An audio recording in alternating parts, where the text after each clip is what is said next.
So much sir. So அடுத்தபடியாக கதையின் நாயகன் சசிகுமார் சார். ஆக்சுவலி ஒரு சில இயக்குனர்கள் தான் வந்து ஸ்க்ரீனில் பயங்கரமாக நடித்து ஒரு பெர்ஃபார்மராகவும் வந்து நிரூபிப்பாங்க. அந்த மாதிரி ஒவ்வொரு ஃப்ரேம் பை ஃப்ரேம் தான் ஒரு நடிகன் அப்படின்றதையும் எல்லா இடத்துலையும் ப்ரூவ் பண்ணுற ஒரு இயக்குனர். ரொம்ப காதல் சினிமா மேலே. அவர் ஒரு சின்ன ரோல் பண்ணியிருந்தாலும் சரி, ஒரு பெரிய ரோல் பண்ணாலும் சரி, அவ்வளோ அழகாக அதை வந்து ஸ்க்ரீனில் கொண்டு வருவார். இன்னைக்கு பேசின எல்லாருமே சொன்னாங்க சசிகுமார் சாருக்கு தன்னுடைய கரியரில் ரொம்ப முக்கியமான படமாக இருக்கும் அப்படின்னு சொல்லிட்டு. அவருடைய லுக்ஸ்லேயே அது அவ்வளோ அழகாக தெரியுது. Thank you so much sir. இந்த மாதிரி கதைகள் நீங்கள் தேர்ந்தெடுத்து பண்ணுறதுக்கு ரொம்ப நன்றி. ஒரு சில வார்த்தைகள் ப்ளீஸ்.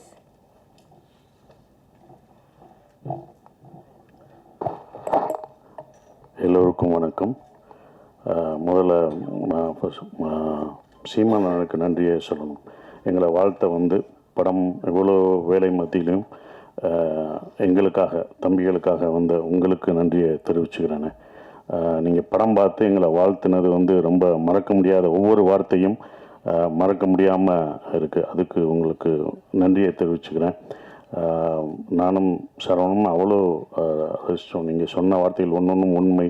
இப்படி நடக்கணும், இப்படி இருக்கணும்னு சொன்ன விஷயங்கள் அதை நீங்கள் மறுபடியும் இதில் சொன்னீங்கன்னா இன்னும் சந்தோஷப்படுவோம் எங்கிட்ட சொன்னதை. அது அப்புறம் வினோத் அவரோட படத்துக்கே வரமாட்டார், ப்ரமோஷனுக்கு வரமாட்டார், யோசிப்பார். அப்படியே கூப்பிட்டாலும் முகத்தை மூடி மறைச்சிக்கிட்டு பேசவும் மாட்டாப்புல. என்ன ஏண்டா கூப்பிட்டீங்க இதுக்கு அப்படின்னு அவரோட ப்ரமோஷனுக்கே வரமாட்டார். ஆனால் சரவணனுக்காக இங்கே வந்தது வந்து ரொம்ப சந்தோஷம். எங்களை வாழ்த்துனதும் வினோத் வந்து அவ்வளோ சீக்கிரம் யாரும் எந்த படத்தையும் எங்களை பற்றிலாம் சொல்ல மாட்டார். இப்போ ஆச்சரியமாக இருக்குது. சொன்னது ரொம்ப சந்தோஷமாகவும் இருக்குது. ஸோ அப்படி ஒரு படத்தில் நான் பண்ணியிருக்கோம் அப்படின்ற ஒரு விஷயம் சந்தோஷமாக இருக்குது. சந்தோஷ் எல்லாருக்கும் என்னுடைய நன்றியை தெரிவிச்சுக்கிறேன். வந்த அனைவருக்கும். இவங்கெல்லாம் சரவணோட நண்பர்கள், அவங்க எல்லாருக்கும் நன்றியை தெரிவிச்சுக்கிறேன். எங்கள் டீம் சார்பாக தெரிவிச்சுக்கிறேன். சவுந்தரகனி சகோ வர முடியாத சூழலாக இருந்தது, அது எனக்கு தெரியும். அது வந்ததுக்கும் நன்றி. பாலா சக்திவேல் சார், ஹீரோயின் எல்லாருக்குமே என்னுடைய நன்றியை தெரிவிச்சுக்கிட்டு ஒரே ஒரு விஷயந்தான் சொல்லணும். நான் அடிக்கடி சரவண பக்கமெல்லாம் எனக்கு ஒரு வசனம் என் படத்தில் வந்து ஞாபகம் வரும். உங்கள் நேர்மை எனக்கு ரொம்ப பிடிச்சிருக்கு அப்படின்னு சொல்கிறது. அதுதான் சரவணா பக்கமாக அந்த நேர்மை எனக்கு ரொம்ப பிடிச்சிருந்தது. இந்த படம் சரவணோட பொதுவாகவே எனக்கு சரவணை எப்படி பிடிக்கும்னா, மற்றவங்க பிரச்சனைனா குடும்பம் பொண்டாட்டியெல்லாம் விட்டுட்டு போய் முதலாக போய் நிற்கிற ஒரு ஆள் தான் சரவணன். நானே சொல்லியிருக்கேன், எதுக்குங்க வாங்க வேலையை பார்ப்போம் அப்படின்னும். ஆனால் எல்லாத்தையும் சாப்பிட்றதெல்லாம் விட்டுட்டு போய் முதலாக போய் நிற்கிற ஆள் அவர் தான். இப்போ அவருக்கு தெரிஞ்சிருக்கும் உங்கள் பின்னாடி யாராக இவங்க தான் இருக்காங்க, அது யார் நிற்கிறான்னு பார்க்கணும். ஏன்னா சினிமாவில் எல்லாருமே அவங்க கூட இருக்க மாட்டாங்க, அவங்க கூட நிற்க மாட்டாங்க. இப்போ உங்கள் கூட யார் நிற்பாங்க அப்படின்றது சினிமா உங்களுக்கு ஒவ்வொரு தடவையும் கற்றுத்தரும். அதில் இருக்கும். உங்கள் கூட எப்போதும் நாங்கள்லாம் இருந்தாலுமே எப்போதும் கடைசி வரைக்கும் நிற்கிறது உங்கள் மனைவி தான், கலா அக்கா தான். அந்த ஓரமாக நின்று ரசிக்கிறாங்க பார்த்தீங்களா? எந்திரிங்க, இப்போயாவது எந்திரிங்க. அவங்க தான் இந்த படத்தில் எங்களோட கஷ்டப்பட்டது. நான்லாம் கிடையாது, அந்த அடியெல்லாம் ஒன்றுமே இல்லை. நான் வருத்தப்பட்டேன்னு பாத்திரம் கழுவிட்டு இருப்பாங்க அவங்க டீச்சரு. அந்த வேலையெல்லாம் லீவை விட்டுட்டு, மன்னிச்சுக்கோங்க, அவங்க கணவருக்காக வந்தாங்க, எல்லாத்தையும் விட்டுட்டு அவங்க பாத்திரம் கழுவுறதை பார்க்கும்போது எனக்கு ரொம்ப இந்த வழியெல்லாம் ஒன்றுமே தெரியாது. ஏன்னா அவங்க பசங்க அவங்க அதெல்லாம் பார்த்தோம்னா நம்ம கண்ணீர் வரும். நான் வாங்கின அடியெல்லாம் ஒன்றும் கிடையாது. அந்த அடியெல்லாம் எனக்கு பின்னால் விருதாக கூட மாறும். ஆனால் அவங்களுக்கு அது என்ன ஆகும்? அவர் ஜெயிக்கணுன்ற ஒரு விஷயந்தான். கண்டிப்பாக இந்த படம் சரவணனுக்கு பெருசாக நிற்கும். அதுக்கு தான் எல்லாம் நிற்கிறோம். நான் வழி அனுப்ப போன மாதிரி தான் இந்த படத்தில் 4 நாள் நடிக்கிறதுக்கு தான் அந்த படத்துக்கே போனேன்.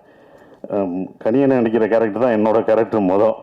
வழி அனுப்ப ட்ரெயினில் ஏற்றி விட்டுரு, வாங்க நீங்களே ஏறுங்க. நான் வழி அனுப்ப வந்தேடா, என்னப்பா ஏற்றிட்டீங்க? அப்படி தான் அந்த படம் இருந்தது. அது வேற ஒரு நடிகர் நடிக்க இருந்தது. நான் தயாரிக்கணும்னு நினச்ச படம் என்னால் இப்போ வரைக்கும் தயாரிக்க முடியலை அப்படின்ற ஒரு விஷயம். பட் அவர் தயாரிக்கிறது எனக்கு சந்தோஷமாக இருக்குது. அங்கே போனோடனே தான் நானே சொன்னேன், சரி நம்மளே ஒரு இழுத்து விட்டோமோ, தயாரிப்பு நம்மளும் வந்துட்டோம், இழுத்து விட்டோமோ அப்படின்னு ஒரு மனசு குற்ற உணர்ச்சி இருந்தது. அப்போ சொன்னேன், சரி நானே பண்ணுறேங்க அப்படின்னு. அவரும் கொஞ்சம் இறங்க பார்த்தாரு. உங்களை நான் வேற மாதிரி பார்க்குறீங்க, வைரவன் கேரக்டரில் நான் அப்படி நிற்க வச்சுருக்கேன், நானே இப்படி உங்களை இறக்கி இந்த சென்ஸ் இவ்வளோ கஷ்டமான ஒரு இடத்த கொடுக்கறது, அவ்வளவுதான் உங்களை நீட்டாக அப்படி வந்து நின்னீங்க, பார்த்தீங்க, அப்படி இது பண்ணீங்க. அப்படி பார்த்ததை நாங்கள் இதில் ரொம்ப கஷ்டப்படணும், இந்த கேரக்டராக மாறணும், நீங்கள் எப்படி மாறுவீங்க அப்படின்னு சொன்னார். பண்ணுவாங்க, வாங்க ட்ரை பண்ணோம் அப்படின்னு. ஆனால் அந்த கதை எனக்கு உள்வாங்கியிருந்தேன். ஸோ ஒருக்காக பண்ணுவோன்னு உள்ளே போய் முதல் நாள் ஷூட்டிங் போனோம். ஷூட்டிங் போய் எல்லாமே முதல் நாள் ஷூட் பண்ணும்போது எல்லாம் வரணும். நான் எல்லாருக்கும் வணக்கம் வைக்கணும். ஆனால் அந்த நடிக்கிற எல்லாருமே எனக்கு வணக்கம் வச்சாங்க. வணக்கம்ன்ட்டாங்க, கட்டுன்ட்டாரு. நான் அப்புறம் அவங்ககிட்ட கெஞ்சி, நீங்கள் வணக்கம் வைக்காதீங்க, நான் தான் அந்த இடத்துல வணக்கம் வைக்கணும்னு. அவங்க என்ன ஒரு நடிகராகவே பார்த்தாங்க. அப்புறம் அந்த போட்டு காமிச்சு சரியாக வரலன்னொன்னே 2 நாள் கழிச்சு தான் அந்த இதுக்குள்ளே போய் கரெக்டாக நான் உள்ளே போய் அதை இவ்வளோ தூரம் நடிக்க வந்திருக்கேன். அவர் சொன்னார், நான் ரொம்ப கஷ்டப்பட்டேன் அப்படின்ற ஒரு விஷயம். ரொம்ப கஷ்டப்பட்டேன்னாரு. இஷ்டப்பட்டு தான் கஷ்டப்பட்டேன். நட்புக்காக நாங்கள் உயிரே தருவோம். அடி வாங்க மாட்டோமா என்ன? பல அடி வாங்க மாட்டோம். ஆனால் அந்த மாதிரி வாங்குறது தான் அது எனக்கு அது நல்ல விஷயமா அமைஞ்சிருச்சு. படம் பார்த்துட்டு நீங்கள் சொல்லுவீங்க, இதை நீங்கள் மிஸ் பண்ணாதது நல்லது அப்படின்னு சொல்லுவீங்க. ஏன்னா நீங்கள் தான் படம் பார்த்து சொல்லணும். ஏன்னா எங்கள் படத்தை நாங்களே வந்து சொல்ல முடியாது, இப்படி இருக்குது அப்படின்னு சொல்ல முடியாது, பாராட்டிக்க முடியாது. நீங்கள் படம் பார்த்து சொல்லுவீங்க. கண்டிப்பாக நான் அதை மிஸ் பண்ணலை அப்படின்ற ஒரு விஷயம். கனியனை சொன்ன மாதிரி அந்த படமே யார் இதுக்கு வேணும் அப்படின்றத எடுத்துக்கிறோம். அப்படி தான் இதை எடுத்துக்கிட்டதா நான் இப்போ நினைக்கிறேன். இவங்கெல்லாம் படம் பார்த்துட்டு சொல்லும் போதும் அதை இருக்கிறேன்.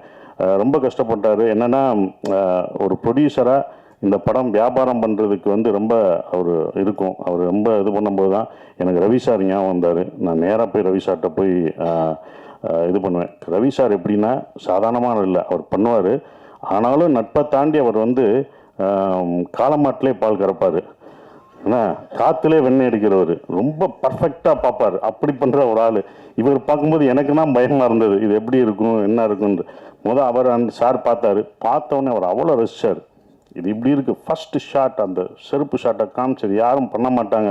அவ்வளோ ரசிக்க எங்களுக்கு முதல் ரசிகர் அவர் தான். எங்களுக்கு முதல் ஒருத்தர் வந்து நாங்களாக பார்த்துக்கிட்டு இருந்தோம், இது எப்படி இருக்கும் என்னன்றது யோசிச்சிருக்கோம். முதல் ரசிகர் அவர் தான். அதை ரசித்து சொல்லும்போது இவ்வளோ பண்ணியிருக்கோன்றது திருப்பி. அதுவும் இல்லாமல் அந்த குழப்பம் திங்கிறதுக்கு 40 பேரை ஃபில் பண்ணி பார்த்தாங்கல்ல, அதில் கை தட்டி எல்லாம் ரசித்து பார்த்தாங்க ஒவ்வொரு டைலாகும்.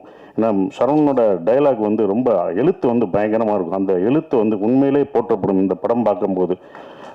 என்னை பொறுத்த வரைக்கும் தேங்க்யூ சார், ரவி சாருக்கு ரொம்ப நன்றி. இந்த படத்தை இவ்வளோ தூரம் கொண்டு வந்து கர்நாடகா வரைக்கும், சார் அதை நம்மளே ரிலீஸ் பண்ணுவோம் சார், நம்மளே ஸ்ட்ரைட்டாக ரிலீஸ் பண்ணுவோம்னு அவர்கிட்ட சொல்லி அது இப்போ வரைக்கும் அதை இவ்வளோ தூரம் கொண்டு வந்துட்டுருக்காரு. ரொம்ப நன்றி. உங்களை சேர்த்து வச்சதுக்கு பாலமாக இருந்த அது மட்டும்தான். அந்த பாலம் ஸ்ட்ராங்காக இருக்கணும்.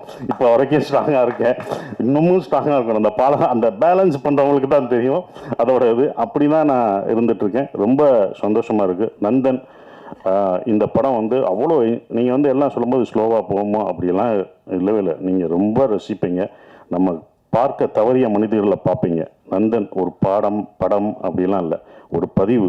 சரவணன் வாழ்க்கையிலையும் நான் இதில் நடித்ததில் எனக்கும் ஒரு பதிவான ஒரு படத்தில் நான் நடிச்சிருக்கேன். ஒரு பதிவில் நான் இருக்கேன்றதில் ரொம்ப சந்தோஷப்படுறேன். எல்லாருக்கும் என் நன்றியை தெரிவிச்சுக்கிறேன். அப்புறம் ஜிப்ரான் வந்து இதில் அந்த மியூசிக் நான் நடக்கும்போது இந்த ஒன்றா யோசிப்போம், நம்ம நடையை மாற்றணும் அப்படின்னு. இந்த படத்தில் நடையெல்லாம் மாற்றி நம்ம ஸ்லோவாக நடந்தோம், இதுக்கு ஒரு மியூசிக் இப்படி வைப்பாங்க அப்படின்னு நினச்சி நம்ம பண்ணுவோம். டைரக்டரும் அப்படி எடுப்பார். ஆனால் அவர் அதை ஒரு பேங்காக போட்டு மாற்றினார். ஜிப்ரான் தான் இந்த படத்தை இன்னமும் பிரம்மாண்டமாக்குனது. அந்த மியூசிக்கில் நீங்கள் மியூசிக் பார்க்கும்போது படத்துக்கும் அந்த மியூசிக்கும் வேற ஒரு இது தெரியும், ஆப்போசிட்டாக இருக்கும். அப்படி பிரம்மாண்டமாக்குன ஜிப்ரானுக்கு என்னுடைய நன்றிகளை தெரிவிச்சுக்கிறேன். நன்றி, வணக்கம். Thank you so much sir.